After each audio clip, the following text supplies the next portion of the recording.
බාසුනේ මම තමයි බාසුනේ කියන්නේ මොකද ප්‍රශ්නේ? මේ පොඩි සද්දයක් ඇහෙනවනේ. සද්දයක්? ඔව් නිකන් මේ චුබ්බුක් ගාලා. පෑන් බෙල්ට් ගිහිල්ලා.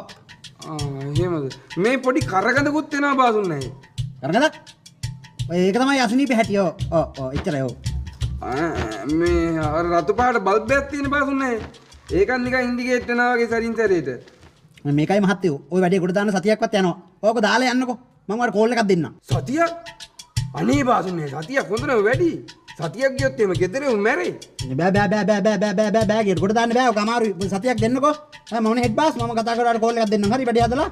දාලා යන්න උතනින්. පිළිකන්නේ දාලා යන්න. අනේ බාසුනේ එහෙම කරන්න එපා. පොඩි වැඩක් තියෙන එන්නකෝ. මම මේක මේ කරේ තියාගෙන අරගෙන ආයි අද හදාන යන්නනේ. අනේ එන්නකෝ බාසුනේ. කරේ තියාගෙන?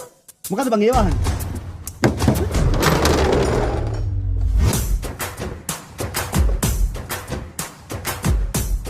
හදලා දෙන්නකෝ බාසුන්නේ. ගෙදරින් නම් කරේ තියාගෙනම ගෙනාවේ. මේ බාසෝ අලුත් සිපයියක් තරම් වරෙන්ගො මෙතන වැඩක් පෙන්නන්න. ඉන්ඩිකේට් කරනවනේ ටීවී එක. දැන් නම් ඉන්ඩිකේට් කරන වැඩි වගේ. දුන්න දින එක ඉතින් ආය කාලෙකින් එක්කට ගැහුවේ. දුන්න සුපිරියටම දුන්න දින එක. අවේකෙක් ඉන්නවා වැඩි කල් යන්න කලින් ගුටි කන්න බලාගෙන. බලන්නකො බාසුන්නේ මේ වාහන හදන තැන් වලට එහෙම ටීවී අරන් එනවද හදන්නේ? එන්න ගොන් ජෝක් එකන්නේ.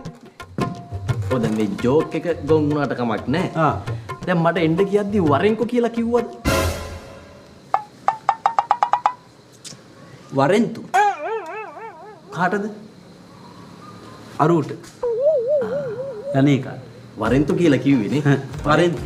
වරෙන්කෝ නෙමෙයි නේ. නෑ. උදේට මතකයිනේ මට. කවුද එකෙක් ඉන්නවා කිය ගුටි කන්නේ? බොරු. වහ අරුටද? හරි. මට මන් නෙවෙයිනේ. වෙලෑ පිසුද?